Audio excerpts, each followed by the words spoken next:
Okay. All right. Hi, guys. It's Colton Lindsay here with the Winning Interview Series, sponsored by Fearless Agent and Mojo Selling Solutions. Today, we've got an awesome guest on you, but I want to ask you first, how would you like to grow your business exponentially? What would it look like to sign more listings quickly than ever? And what would it do to your lifestyle if you could double or even triple your income? I'm your host, Colton Lindsay, with the Winning Series Interviews with winningtheinnergame.com. Make sure to go there and join my subscriber news list immediately. You can watch a new interview every Friday at 1 p.m. Eastern, 11 a.m. Mountain Time. So I want to say thank you guys to everyone for watching this show. If it wasn't for you guys, the agents, I wouldn't be able to put these on. And congratulations for taking time to learn and expand your business, master your real estate business. If this is your first time watching, make sure to subscribe to my YouTube channel. You can see all the old interviews as well. I want to introduce you to top real estate coach across the country, James Houghtaling from Rochester, New York. And I think I might even mess your name up. I've known you for 4 years and I probably still mess your name up. Is that messed up? Hey, you know, Colt, my wife still messes the name up sometimes, so no biggie, man. So, James, why don't you go ahead in under 60 seconds, give us the synopsis story of how you got to this point in your career with real estate industry. Wow. Okay, 60 seconds or less. Well, let's see, it was about 25 years ago almost. I met Mike Ferry, and Mike Ferry was my mentor while I got into the business. His system is what I followed when I sold real estate. I had the privilege many years later to work for him as a coach and a platform speaker, leading the action workshops, the productivity schools, and had a coaching company with a good friend of mine, kind of in between all that after I got out of selling for a number of years, and have been back on my own now since 2010, which I think it was just a year or two later you and I met. So, you know, I've been coaching, speaking, running a real estate training company for almost 20 years now. Okay, so let's go back. What year did you get into real estate as a salesperson? It was 1992. 1992, and you just turned 20, man. You just barely turned 29 a few days ago, right? Isn't it amazing? I was like 6. It was awesome. 1992. What market were you in? How did you get to that marketplace? Why real estate? Well, that's a great question, man. I had in college, I had a house painting company. I was doing painting, and stuff in the summers, kind of putting my way through school. I ended up painting a number of income properties for a couple banker broker. And the guy just looked like he had it going on. I mean, he had money, he had a beautiful house on the lake. I said, how does this work? How does real estate work? And he really wasn't able to tell me an awful lot, but I did connect with another agent in the market that had a lot of listings, and she shared her story, and she said, look, if you want to learn how to sell real estate, do what this guy says. And she handed me a set of Mike Ferry's 1986 action workshop tapes. 1986. So 1986. So I'm listening to these tapes and I digested them. I mean, I memorized the entire workshop, and I just said, look, this is what I want to do. Forget, my degree is in Russian and economics. Okay. So, which of course is highly applicable with what I do every day, but I botched it. I said, forget it. I'm going into real estate, chose the Tampa, St. Petersburg market in Florida because like you, man, growing up in a cold environment, I said, look, I want to get somewhere warm. So rented, I actually on spring break of my senior year, I went down, I had written a letter in advance to 50 real estate offices in the Tampa, St. Pete area, sent them my resume, told them I was going to come in and be their top producer in the first year.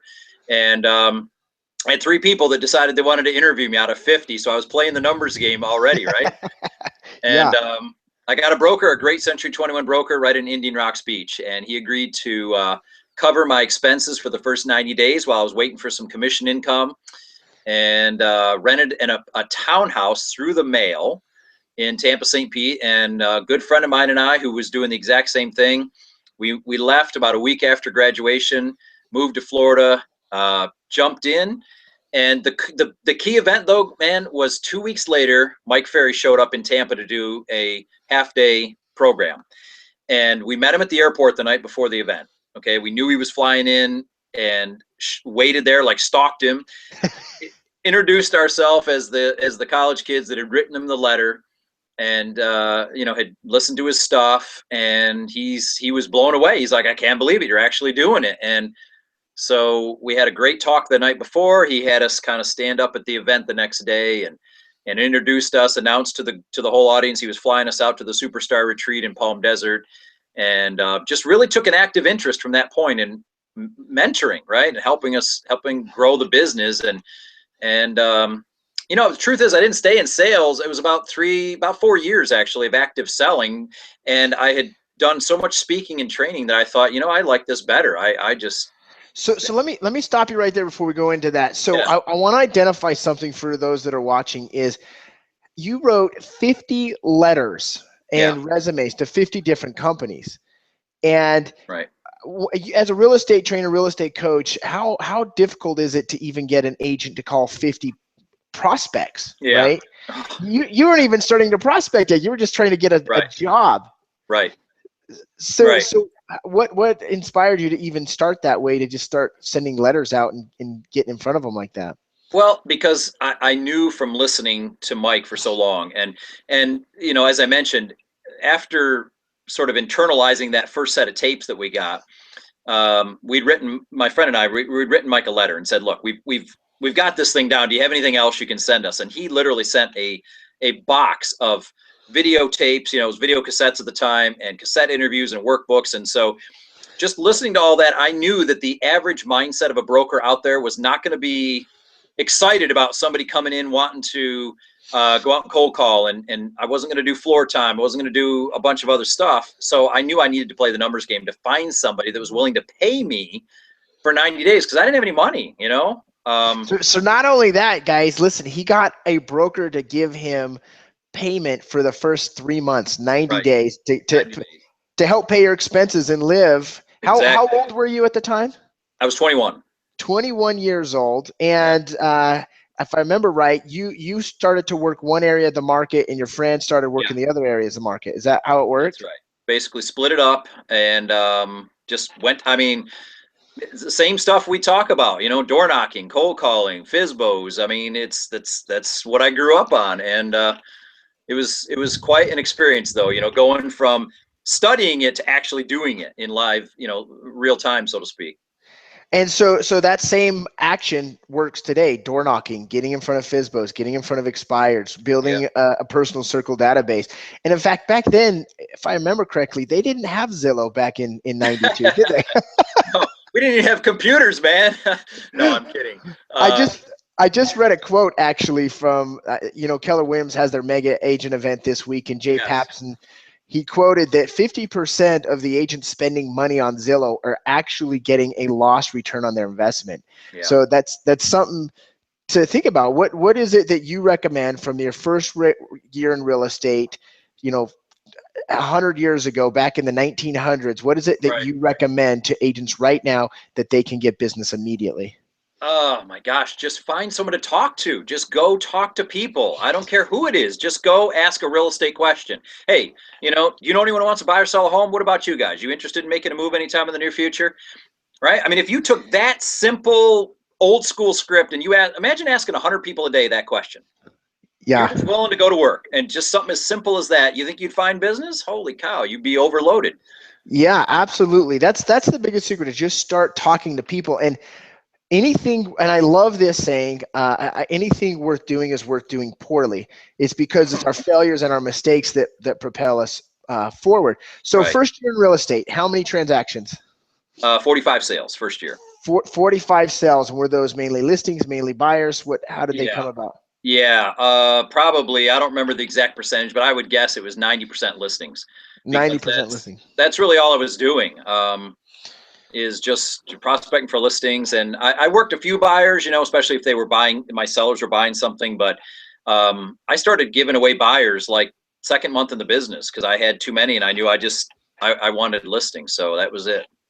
So how did you give those away? Did you refer them off? Did you hire a buyer's agent? What was the plan of Yeah, action? I mean, at that time, there wasn't a lot of team building going on. I mean, that wasn't really a concept in the industry. So it was basically just give them to agents in the office that were willing to work them and take a referral fee. And, you know, and if I didn't look at it as income. I said, if it comes in, great. If not, it just frees me up to go find some more listings. That was my attitude. So would you recommend that attitude to agents today, or would you recommend, hey, switch to the more team model, what would you recommend? Yeah, I mean, if you've got somebody that is good with buyers and doesn't want to generate, doesn't want to prospect, but you're doing that, hey, you know what? Bring them on board as your buyer's partner, and yeah, set up an arrangement. You know, take 30%, 50% of the deal, whatever you decide is appropriate, and make more money from it. So the idea is leverage your time. Yeah. And your business should support your lifestyle, not your lifestyle support your business, Right. right? Yeah. So second year in the business, you're on. At what point did you start to say, hey, maybe the sales side isn't for me as much as the real estate training side is? Was it year four? Yeah, 3 to 4. I actually I shifted markets after about, I guess it was about a year and a half. I ended up moving to a slightly different market, still in the Tampa St. Pete area, but it was neat because I got, originally I started on the beaches. I was selling beach property basically, and it was fun, but it's a whole different market. I switched to Sun City Center, which is a retirement community, right? And there's several of them around the country. So we're talking cookie cutter homes. We're talking you can get around on a golf cart all day long if you want. I mean, it was just a totally different market, and frankly, it was a lot easier. I mean, door knocking was a breeze because I mean, they're just crammed into this thing. And so it kind of changed my approach. I got an assistant, going into my second year to help with all the paperwork and the follow-up letters and, the nonsense stuff, right? So Sure. after, yeah, I'd had a couple opportunities to talk at the board or talk at company regional training meetings and stuff. And I started to like it, but it wasn't until I actually started going to more MFO events and I met a guy from Miami Beach that had me come down for a short time and basically work on his team, which was another pretty cool opportunity. And that really is what got me excited about the speaking and the training and just that additional exposure. So you've got Mike Ferry organization at your roots. Would you, Yeah. and obviously he's been a major influence in your entire career. Yeah. Would you say that your model, your coaching style is the same as the Mike Ferry organization today? It's same in a lot of ways, but like anything else, it evolves a little bit, right? It's not. I guess I'd like to say that I'm maybe a little more flexible. You know what I mean? Like as far as how an agent would actually go about building their business, I think because Mike invented an entire niche of real estate training, really. I mean, starting in the 70s, and he's stuck to that, and it works. There are obviously hundreds of thousands of agents that have been dramatically impacted by that. But you know what? There's hundreds of thousands of agents that are doing really well that don't follow Mike's system. And so if I'm working with somebody and they're doing something that works, I'm not going to say, well, let's scrap that, man. Let's go do it this way. So I would say the difference is I'm a lot more flexible on how to get you to point B. So basically identifying that, hey, there's more than one way to skin the cat. Yeah. Right. I know that Joshua Smith talks a lot about that on GSD mode.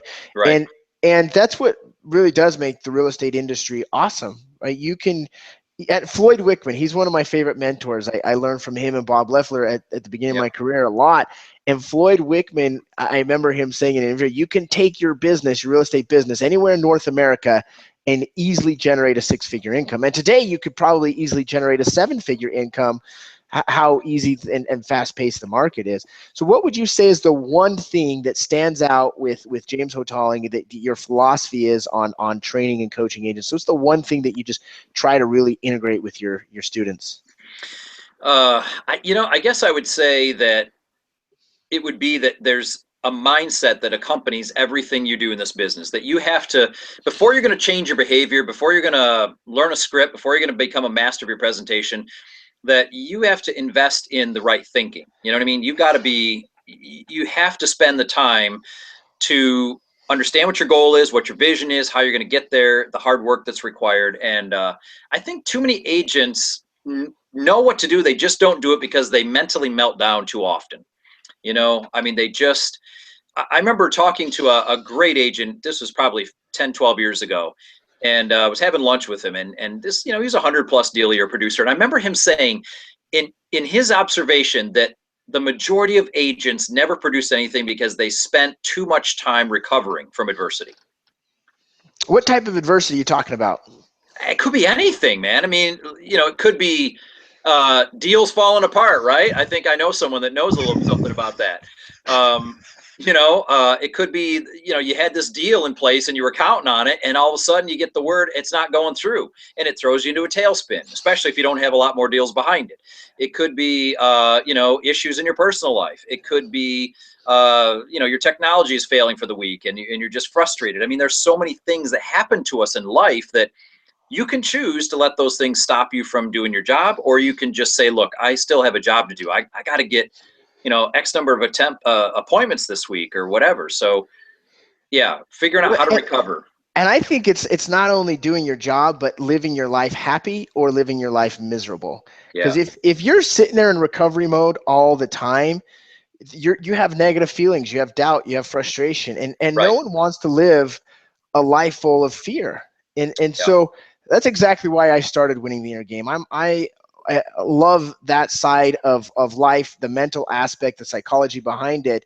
Right. And it's reverse positing that. And yeah, I know something about deals falling out this week. I had 5 transactions. I think it was $28,000 in commissions just go like that, up in smoke. And I think I even sent you a text the other day or an email or something, and I just laughed about it because 3-4 years ago, I probably would have been stressing for a week about it.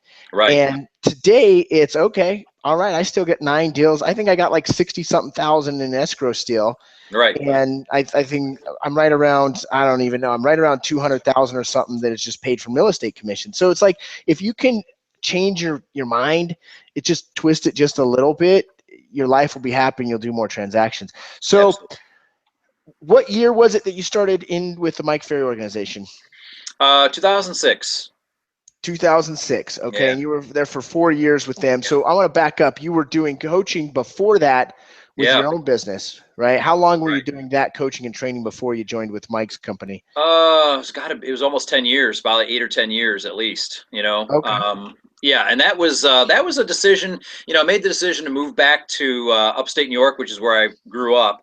My father passed away, and there was just a lot of stuff that kind of drew me back to my roots, if you will. And so when I moved back, it was with the intention really of starting a real estate training company. And again, my friend, and I, we kind of went a little bit different directions while we were selling, but we came back together in that sense when we made the decision to start speaking and just going out on the road and doing events. So you started speaking in what year was it that you started your coaching company? I think it was 96, 97, early 97. Okay, so 1997, the internet was just barely invented by Al Gore back then. I think they just started with email addresses just a few years before that. So you didn't really have social media and internet and email to really get your name out there in your coaching business. So what did you do at that point? How did you get going? That was really the again, it was mailings. It was like, we're only about 3 hours from Toronto, right? And Toronto is the biggest real estate market in North America as far as agents, right? They've got like 50,000 agents or more in the Toronto marketplace, right? So being a 3-hour drive, we started doing a lot of office talks, a lot of, just getting in front of groups of agents there, setting up training events for them.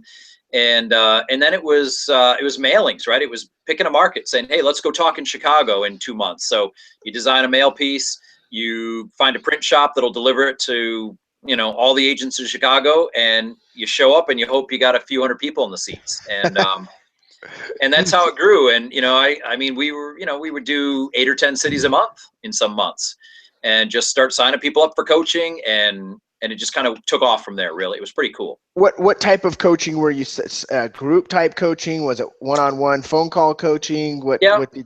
Yeah, it was basically, the one-on-one, experimented with a little 2-on-1, 3-on-1 coaching that it didn't really work that well. I don't think that's really a great product model, but there was group training as well, training being different than coaching.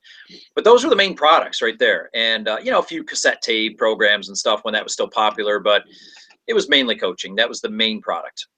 Okay. So fast forward 2006, you're now with the Mike Ferry organization. Right. Tell us what made you change. You're running your own business, and then why the change at that point? Well, my faith is a very important part of my life, right? And I had come to a place in 2006. I had previously sort of split away from my partnership for a few years. I was kind of on my own for about 2 or 3 years. And all of a sudden, I mean, I remember writing my business plan in 2000, late 2005, and we got into probably March of 2006, and like nothing had happened for my business. That it just dried up. And I look back on that and I see, a divine hand in that. And so it was kind of a weird situation in the early part of 2006, but it was I want to say July of 2006. One day I opened my email. There was an email from Sabrina Ferry, which is Mike's wife, and it said, basically, we know who you are, we know you know our system, we need a speaker and we need a coach. Would you like to join? So it was not me seeking that out per se. It was that opportunity came to me in a great time of need, actually. And like I said, I see that as a good thing. I was brought to a place of because I don't know that I would have responded to that if things were going really well, in my own business. And I might have thought twice about jumping, so to speak. But that was an incredible opportunity to go and spend those 4 years in that environment. So that's kind of how that unfolded. Awesome. So 2010 comes along. You were traveling, speaking with Mike Fair Right. organization. 2010 comes along, and you're like, hey, you know what? Wait, before I go into that, I want to let the audience know I've opened up the question bar. Okay, so you guys can start typing in questions. We'll answer those as we get towards the end of there. Also, make sure to James, real quick, how can they get a hold of you or connect with you? Probably the easiest way is just go to coachjameshoughtaling@gmail.com. Just send me an email, coachjameshoughtaling@gmail.com.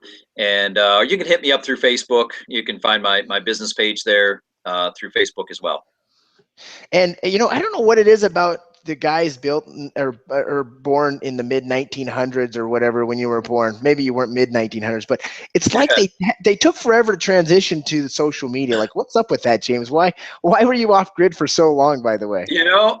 Partially, I guess it was conspiracy theory. you know, I mean, but I guess again, when you don't grow up in that, you come into that at a later time. You just it's like anything else. You're probably a little slower to adapt than you should. But I honestly, I have you to thank as a big part of that. You know what I mean? Like finally drawing me into social media and stuff like that a few years ago, and it's been an awesome experience, man. I got to tell you.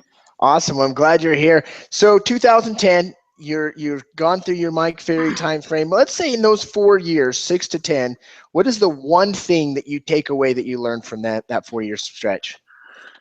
Um, that you have to care a great deal about your client's success. Like that was one of the main things that was drilled into us as a coach there, as a part of that. And I already knew that, of course, from having my own coaching business, but it was really elevated to a much higher level of how do you go about really investing in a client? Like, how do you break down their needs and then turn that around into useful conversations, right, that are designed to move them forward every single week? Yeah. Okay. So really care about them. And that boils down to, I think this is a good time to interject before we move on to the time frame, but you said that faith is a big part of your life and your business. So tell me about that and intertwined with, I think what I get from that is serving others and principally Yeah. your customers, right? Talk to us Yeah. about your faith and why that's so important for you and your business and your life. Well, I mean, at some point in your life, I think everybody, if they're being honest, they get to a place where they start to question, is this really all there is, right? Is it just about more, more, more? Is it just about having more money, more stuff, more fame, whatever, right?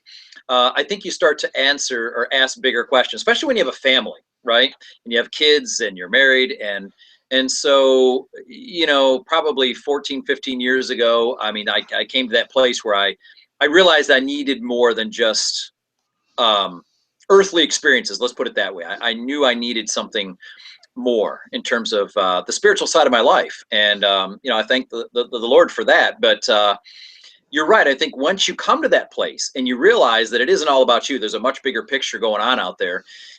You lower your opinion of yourself a little bit, and you start to as the scriptures say, esteem others better than yourselves, and you start to really, like you said, serving.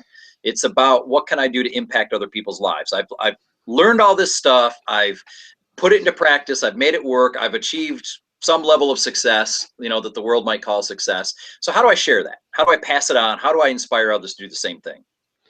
Awesome. So, I love that idea. And I think the older I get, the more I recognize is what can I do to create value for other people? And not only that, right. but with the value that you create, what makes you feel the best doing it, right? Because you might be an expert at working, and I'm just going to give an example, working short sales, but it makes you Right. miserable doing that, right? Right. For Right. example, you were a successful real estate agent, but it was more gratifying to be a trainer and a coach. Exactly. Right. I mean, and I found that I enjoyed that more too. The role of, being able to teach and impart something to somebody that was going to go take it and then do something with it. I mean, I tell my clients all the time. It was funny because my birthday was a couple days ago, right? And, so, I'm getting texts, I'm getting messages and this and that. And so, a lot of my clients or whatever would say, "Hey, happy birthday." And I'd say, "Thanks, but the best gift you can give me is go set a couple of appointments. Go tell me that you did something incredible today. That will mean more to me than anything else." And it's true. I mean, I love watching my clients take what they're taught and go do some amazing things with it. Yeah, it's cool. I know there's two guys that have been a part of the Fearless Agent movement, William May and a guy named Gary Zaldana. Gary's 21, I think it's 21, and Yeah. he's taken 7% listings living with his parents. And like this guy is just like, it's so cool to see someone get out and just take action. And William May, he just quit his part-time job as a bus driver to go Yeah. full-time to real estate. And so I Good. have this belief, and you know it, that every day is a gift. You have Yeah. to wake up and you have a new game. You Yep. have the impossible turning into the possible. And Right. that happens when you create massive value for others. But do it in a way that you enjoy life. Do not Right. waste one single day. So Absolutely, man. skipping forward, it's 2010. Yep. You have to make a choice, stay with Yep. the Ferry organization or move forward with a Yep. different direction. So tell us Yep. about that. Yep. Well, it's funny because really what happened was the market started to take a toll on clients, right? On the schedule. I mean, there was a lot of agents getting out of the business, a lot of agents that weren't making an awful lot of money. And I did not have the number of clients that I really needed for where I was trying to go. So it was a very amicable parting. I had contacted them and just said, "Look, I understand things are what they are, but I just want to go out. I want to kind of launch back out again," and kind of got the blessing, if you will. So it was a very amicable parting, and I've never had anything but gratitude really for Mike and Sabrina and the whole organization. I mean, so yeah, so I launched again, faith, right? Jumping out and just kind of going back, networking with people that I knew from the past, starting all over again with a coaching business. And again, I'm very blessed that it's grown steadily every single year. And so I'm doing what I love, really. Like you said, you get to enjoy your life. I spend time with my kids. I have a home office, so I'm around my family all the time, and it's gratifying, man. I mean, it's really a cool gig, I have to say. So 2010, how did you launch back into it? What did you do? Oh, Well, get like I some said, a lot water. of it. We don't want you to be dehydrated and Yeah, pass out no, on the show. yeah. I guess the first thing I did really was just kind of go back to my database, of people that I had worked with. I mean, I still had the names, the files, everything from years of working with agents. So it's just a matter of reaching out and just saying, "Look, I'm doing some coaching on my own, and I'd love the opportunity to help you grow your business." And prospecting. I mean, it's doing what I teach, really, is what it was. And I had a number of companies that I had relationships with, and they would have me come in and do events and training events, sign up some coaching clients, and it just kind of built. It just kind of grew. I finally got involved in this thing called Facebook and got a little more exposure, right? And so that made a big difference too. So you finally came out of hiding, got on the Yep. web, and that helped you Yeah. up. And I think you even launched a website this year, right? I did, man. I was pretty excited about that. I got a really cool connection with a guy that designs websites, put that together, and started a little bit of a newsletter to better communicate some of this stuff with people that want to sign up for that, which it is free, by the way. If you go to coachjameshoughtaling.com, you can sign up for the free, I call it a power letter. Every week it goes out. So yeah, just trying to, again, get the message out in as many different ways as possible. Okay, awesome. So you're now here 2015, where what are we, August, almost September. What's your plans with you and your business over the next, let's say, 12 months? Well, obviously, continuing exposure with the website, continuing to build a coaching base, but really, again, in fact, you and I talked about this not too long ago, of just finding as many different vehicles as possible to get tools, to get scripts, to get information to agents that want to improve their business. So I'm spending quite a bit of time doing some, doing research, trying to figure out if there's better venues, better methods, I guess you could say, to deliver that. So I've got 50 clients at the moment. I've got a number of people that go through training classes and things like that on a regular basis. I've got the people that have the newsletter subscriptions, but I would love to have a bigger platform, quite frankly. What do you mean a bigger platform? Just more exposure. You know what I mean? More exposure. I mean, what is there, 1 million+ agents now, right, in North America? Something like that. Yeah. Yeah. And always turning over. Yeah, exactly. And I may know 10,000 of them or whatever. So it's a big audience there. Well, and what's interesting about the way social media is now, and the internet and email and how we communicate, and you've noticed this, there are definitely more coaching companies coming available on the marketplace. Right? Oh, so absolutely.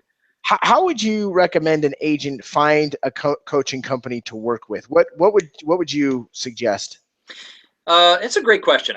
You're right, absolutely right. It seems like every couple months you start to see a new name, a new face popping up, presenting themselves as a coach, and so I think as an agent, you need to look for somebody ideally that has done it, right? Somebody that has really proven that they know how to actually go out and do what you're doing.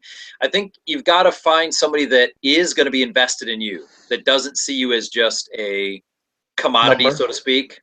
You know what I mean? But somebody that really cares about your success. So if you're looking for a coach, you need to interview. You need to talk to them, find out, how many questions do they ask you about you and what's important to you? Are they trying to dig into your motivation, if you will, to grow your business? I mean, it's really a lot like what we do with sellers, right? Pre-qualifying. So yeah. So with that being said, I want to let everyone know on September 14th, I'm actually doing a free 45-minute teleseminar training on something that he just talked about, and that's the number one thing, is to follow a proven model, right? You've got to hire a coach that has the physical results of what it is that you want to achieve in your life and in your business. And so don't miss that training on September 14th. It's going to be on the 4 basics of massive success in real estate. Good, man. So right now, I want to ask a question as far as based on a new agent. You're brand new, get in the business, and you tell them to go make as many contacts as possible. What type of contacts are they making? Is it just random cold calls? Is it FSBOs, expireds, SOI? What would you tell that agent who to talk with? Yeah, great question. So the formula, right? Like, what do you need to do? Well, the other thing is, I would say that because for a lot of reasons, door knocking has become a much more viable vehicle in the last 2 or 3 years, especially than it was even 10 years ago. There's just so many ways for people to kind of block themselves from being reached. Everybody that prospects notices that the contact percentages are down a little bit, and it's just harder to get numbers. So you need to balance door knocking with phone calls. But basically, look, there's half a dozen major sources if you're talking about listings. So you need to look in your marketplace. And I know you and I have talked about this year in your market, that for sale buyers were not really as great of a resource as they have been in previous years. So set that aside for the moment. So you need to do a little bit of research in your market and find out, our FSBO's worth going after, our expires worth going after. You got those 2 things. You've got your database, right? If you're a new agent, you probably know a few people. You better be talking to them. You better be taking them to lunch. You better be connecting with them and finding out how they can get you business. And then hot market calls, right? Just picking neighborhoods where you want to start developing business and letting them know there's buyers that want to buy homes. Who do you know that wants to sell? Hold some open houses if you want to do that. Attract some people, leverage the marketplace.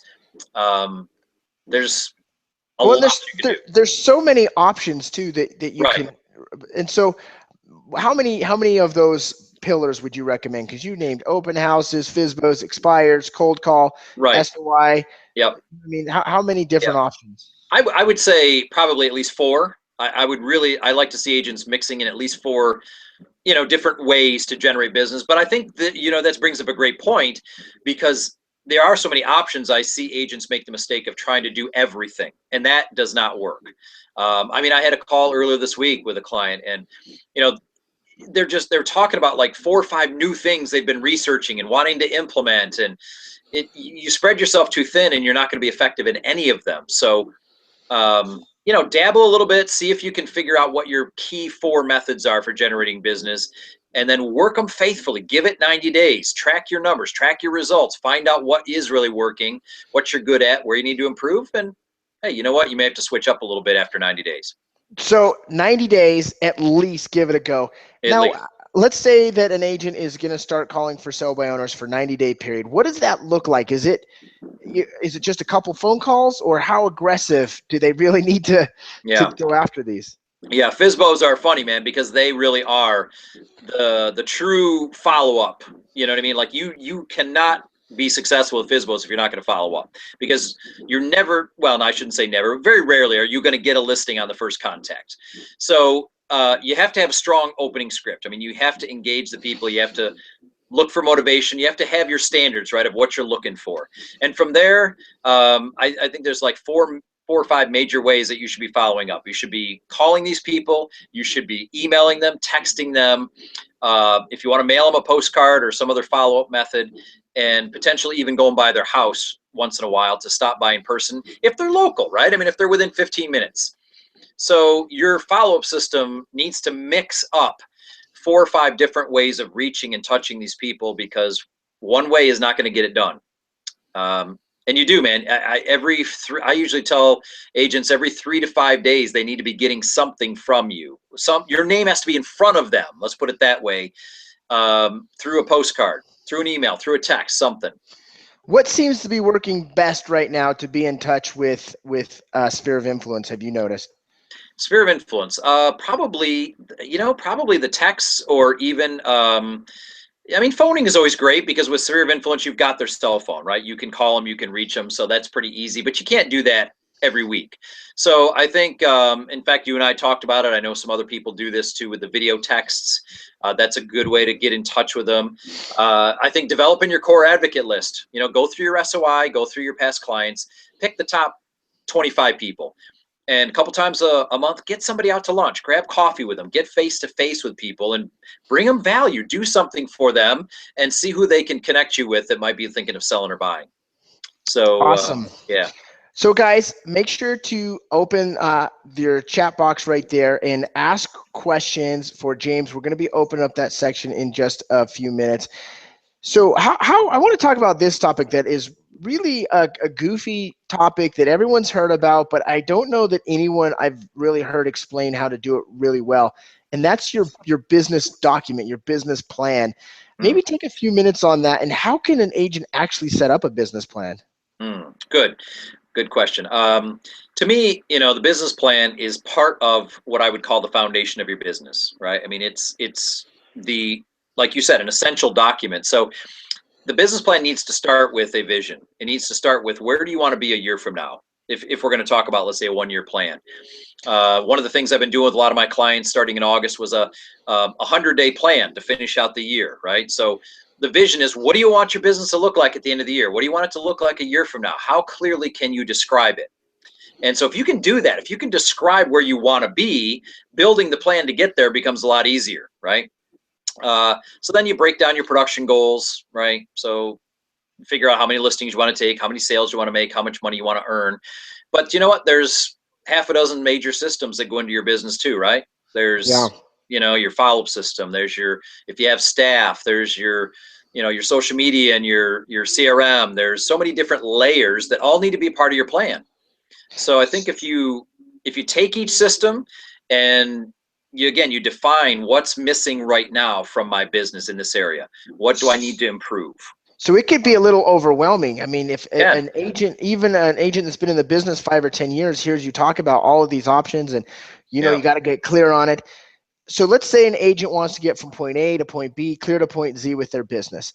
How can they accelerate getting from A to B to Z more quickly? Well, part of that is, like you said, it's putting it in writing too, having a written actual plan. And then, a question I ask my clients all the time: how often are you looking at your plan? Right? It's one thing to make the plan, but I know so many agents that'll make it and never look at it again. So I think that once you create your vision, once you create the game plan for how you're going to get there, that's got to be a part of your daily routine. I mean, you really need to connect with that every day and remind yourself what you're going after. So I think So that will accelerate it. let's also imagine now you're talking to agents that aren't your clients, agents that aren't in an organization. And what would you say to Right. those agents? I would say the same thing, really. I would say, look, you better know where you're going. The old joke is, if you aim at nothing, you're guaranteed to hit it, right? Um, so you gotta have something that's driving you, some reward that you're going after, something meaningful otherwise, why are you doing it, right? Why are you in the business? What are you really trying to do here? So I would say, again, have a vision. Just define what you want your life and your business to look like. Decide what the steps are that need to happen to get you there. It might be that you've got to, again, talk to more people. It might be that you need to take on 2 or 3 more different pillars. It might be that you need to, you might need to upgrade your social media presence. I mean, it could be a lot of things, but then the question is, how often do you look at the plan? Sure. So I wanted to just also put in there, if you want help in getting that plan, hire a coach, hire a trainer, find a proven model. See, that is the first step, guys. And you probably seen this. I see it all the time. People call me about fearless agent coaching, about winning the inner game, and they're like, "Hey, Colton, where do I start? Where do I get going?" And I say, "Hey, you go and you sign up for coaching right now, and you get into this training program." And I always hear excuses like, "I don't have enough time," or "I don't have the money, I can't Right. afford it," or "I need more information." What would you Yeah. say to an agent that is constantly holding themselves back with those excuses? Well, I would say to them, let me ask you a question. If you went out and talked to somebody who said they wanted to move, and every time you tried to get an appointment with them to present, show them what you could do to get them sold, and they kept putting you off, what would you say to them? Right? I mean, if the people were motivated, right? If you really believe that they wanted to move, at some point they've got to take action. So it's the same concept. You keep saying you want to improve your business. You keep saying you want to close more deals or earn more money or have more listings versus buyers. Well, guess what? You're not going to get there unless you take action. And excuse me, part of the plan of taking action is having somebody that can define what those action steps could be, because again, there's too many choices, there's too many options. You can get so lost in this business trying to fight through the weeds on your own. You might as well have somebody that knows what they're talking about and can say, look, this is a plan. There's thousands of agents doing this right now that are accomplishing what you say you want to accomplish. So why not follow them? Right? Yeah. Well, and what's funny is I look at from 10 years ago when I started to where I'm at now. And for example, I went on a for sale by owner last night that I really haven't been prospecting those much lately. It was from my YouTube channel, the random prospecting words segment that I do. Went and met with them, and like, it was the easiest presentation ever. And I was thinking, well, why was it so easy? When he would give me a question or an objection, like, I didn't think of this long, elaborate setup to actually get him to answer it. I was just so confident in the words that I had that Yeah. I was direct with him with the language that I had learned from my coaching programs. And, Yep. and it was like, okay, yeah, let's sign the contract, right? It was Right. just like, it's that simple. So what I would say to these new agents as well is get off your duff and start having the business that you deserve, right? Stop. If you're doing 5 to 10 deals a year, Yeah. or 20 deals a year, and you want to double or triple that, the only reason you're not doing more is because of yourself. It's up here in your head, and Yeah. these excuses, "I can't afford it," or "I don't have the time," or "I need more information," is basically just saying, hey, I don't believe in myself enough to be able to follow a plan and create the results. So Right. start saying, I believe in myself. we got to wrap up here in just a minute, but I want to ask your thoughts on this, on how important is it that an agent believes in themselves and believes that they can get the results? Yeah, that goes back to mindset again. Remember I said that earlier, that's a part of your mindset, is your level of belief, because quite frankly, if you don't believe that you can even accomplish what you think you want to accomplish, you're never going to do anything, because your mind is going to continually tell you, why bother? So I would say, yeah, you need to, even if you are a newer agent, all right, and I say this to a lot of newer agents, or agents who aren't producing a lot, that might sell 15 homes a year, and they aren't really proud of that, right? They almost try to, well, I sell 15 a year, kind of a thing, right? But the average agent sells 4 or 5, so you're still selling 3 times more homes than the average agent out there. So start from that. Start from the point of view that, hey, what have you accomplished that you're proud of? Why not make a list today of everything that you do well, and start from that? Well, right? that's the same thing that someone can use to get out of that recovery mode that we talked about earlier on. Absolutely. Quickly identify your success. Right, exactly. There are things that you are doing well that you need to give yourself credit for, and you need to build on that, right?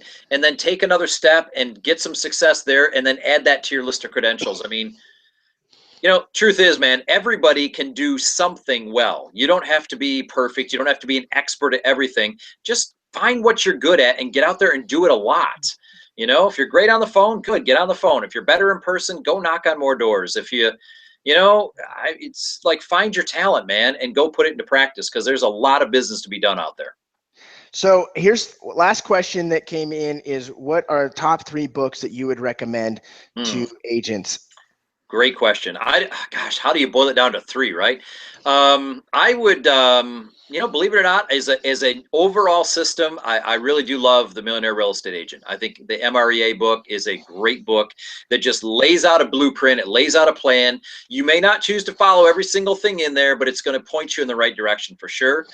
I think a book like Question-Based Selling, that really helps you learn the essential sales skill of asking questions, so that you're not just talking all the time. I think that's a great book for agents to read. And there's a book that I've just recently gotten a hold of called The Champion's Mind, that just gets into the mindset of success. And I've gotten I love it. I've gotten a lot of great responses from agents that have recommended it too. So, 2 months from now, my list is going to be different. 2 years ago, it would be different. But right now, I think those would be 3 books I would say get your mind wrapped around them. Well, it's like my friend and mastermind partner, AJ Midas, says, don't focus on reading a lot of books. That's good, but focus on mastering books. I love that concept. I know Bob Proctor is teaching a course in October, and it's like a 3-day course where they literally just break down the book Think and Grow Rich. There you go. Like, that would be an amazing course to go. And if I wasn't going to Tony Robbins, I would probably do that. So so go ahead and master that, because that's what helps you go from recovery mode into proactive mode.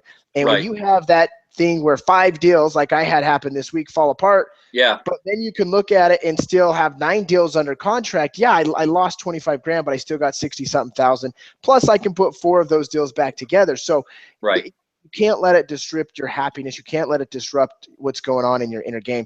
And that's a choice.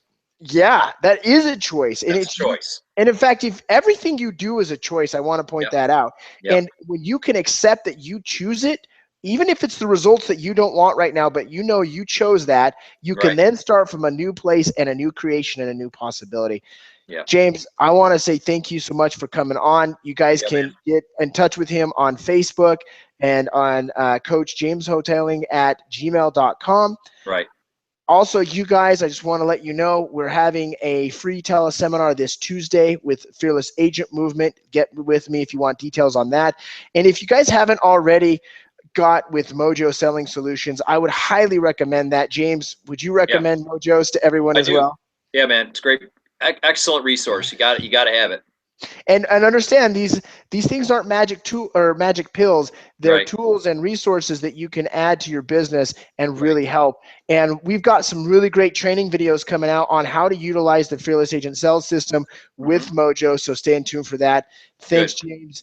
Subscribe to our YouTube channels. James, I know you've got one. You got like a bunch of subscribers growing right now. Yeah. So go ahead and subscribe to my channel as well, guys, and we'll talk Good to you stuff. soon. Thanks, Okay. Colton. Appreciate it, man. See you, James. Okay, out for now.